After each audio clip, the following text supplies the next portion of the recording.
بسم اللہ الرحمن الرحیم۔ اگر دولت سنبھال سکتے ہو تو کسی بھی نماز کے بعد انا اعطیناک کالکوثر سینے پر ہاتھ رکھ کر پڑھ لیں، ذاتی مکان، گاڑی اور بے تحاشا دولت آ جائے گی۔ محترم ناظرین، آج کا قیمتی وظیفہ جو میں آپ کو بتانے جا رہی ہوں یہ ایک خاص عمل ہے جو میں آپ کے ساتھ شیئر کر رہی ہوں۔ اس وظیفے کی اتنی برکت ہے کہ آپ کے کام بگڑے سنور جائیں گے۔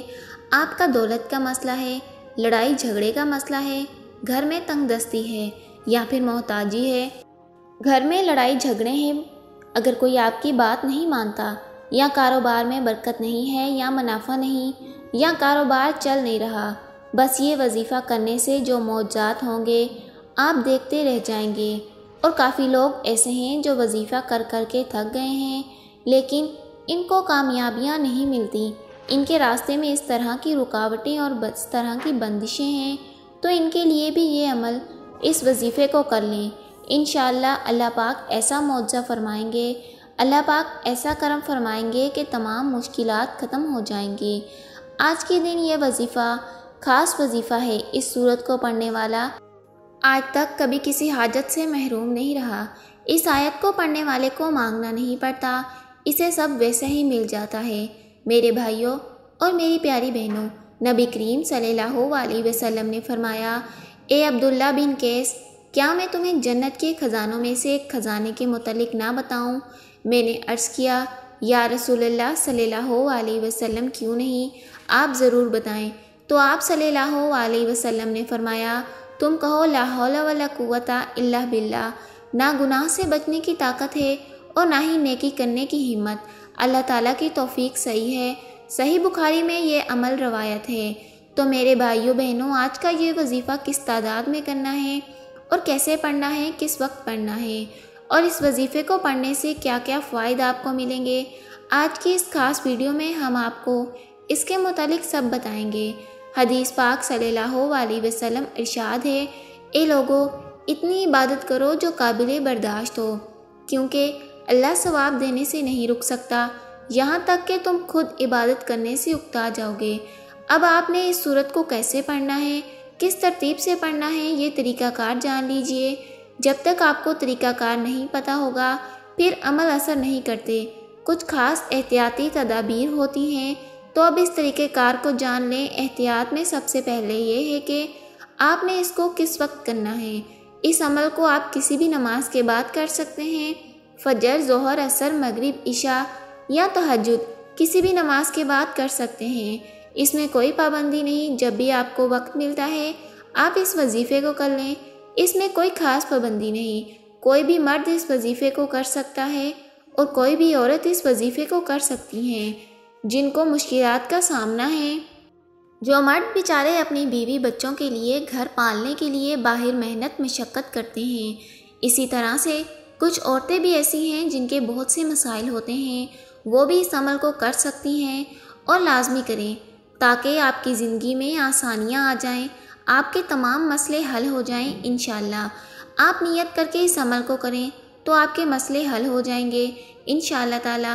اس وظیفے کی برکت سے اللہ پاک کی خصوصی رحمت ہوگی۔ اس میں کوئی بھی پابندی نہیں ہے کہ آپ نے اس کو کیسے کس طرح کرنا ہے۔ اگر پہلے بھی آپ کوئی عمل کرتے ہیں یا پھر آپ کوئی وظیفہ کرتے ہیں، کوئی بھی تسبیح پڑھتے ہیں، اس کے فوراً بعد بھی اس عمل کو کیا جا سکتا ہے، اس میں کوئی پابندی نہیں۔ وقت کو مد نظر رکھتے ہوئے آئیے آج کے اس وظیفے کی طرف چلتے ہیں۔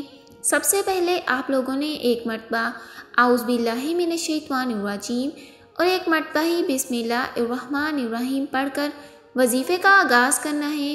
یہ وظیفے کا حصہ ہے، آپ نے لازمی پڑھنا ہے۔ اس کے بعد آپ لوگوں نے درود پاک پڑھنا ہے۔ درود پاک آپ درود ابراہیم پڑھ سکتے ہیں جو نماز میں پڑھا جاتا ہے۔ درود ابراہیم آپ لوگوں نے 7 مرتبہ پڑھنا ہے۔ جب آپ لوگ 7 مرتبہ درود ابراہیم پڑھ لیں، اگر کسی میری بہن بھائی کو یہ درود پاک نہیں آتا تو اس کو جو درود پاک آتا ہو وہ والا درود پاک پڑھ سکتی ہیں۔ صلی اللہ علیہ وسلم پڑھ لیں، صلی علی محمد پڑھ لیں، جو آپ کو آسان لگے آپ نے وہ پڑھنا ہے۔ اس کے بعد آپ لوگوں نے قرآن پاک کی سورہ کوثر پڑھنی ہے۔ اس سورت کو آپ نے کب پڑھنا ہے اور کیسے پڑھنا ہے، کتنی تعداد میں پڑھنا ہے، سب طریقہ کار بتائیں گے۔ انشاءاللہ اس وظیفے کو کریں گے، یہ سب پریشانیاں آپ کے اوپر سے دور ہو جائیں گی۔ اللہ پاک کی ایسی صورت سے ہمیں آگاہ کر رہے ہیں کہ ہمیں غمگین اور اداس نہ ہوں، کیونکہ ہر مصیبت کے بعد آسانی ہوتی ہے۔ لہٰذا ہر کوئی اللہ تعالیٰ کے دین پر ایمان رکھتا ہے، اللہ تعالیٰ کے وعدوں پر کامل بھروسہ رکھتا ہے، اور تو اور اللہ تعالیٰ کے کلام اور رسول اللہ صلی اللہ علیہ وسلم کی باتوں پر مکمل یقین رکھتا ہے۔ وہ مصیبت کے بعد آسانی ضرور دیکھے گا، اور اس کی زندگی میں تنگی کے بعد خوشحالی بھی ضرور آئے گی۔ آپ نے اس سورت کو صرف 21 بار سینے پر ہاتھ رکھ کر پڑھنا ہے۔ اچھی طرح سے پڑھیے گا اور اطمینان سے پڑھیے گا، اور جب آپ اس کو پڑھ رہے ہوں گے آپ کے ذہن میں آپ کے مقصد ہوں جو آپ کے لیے مشکلات بنی ہوئی ہیں۔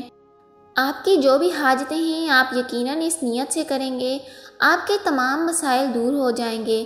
اب آپ نے وہیں بیٹھے بیٹھے بغیر جگہ چھوڑے آپ لوگوں نے لا حول ولا قوت الا باللہ العلی العظیم کو پڑھنا ہے۔ صرف اتنا ہی پڑھنا ہے کہ پورے یقین کامل کے ساتھ کہتی ہوں کہ ہر کوئی جانتا ہے لا حول ولا قوت الا باللہ کا مطلب۔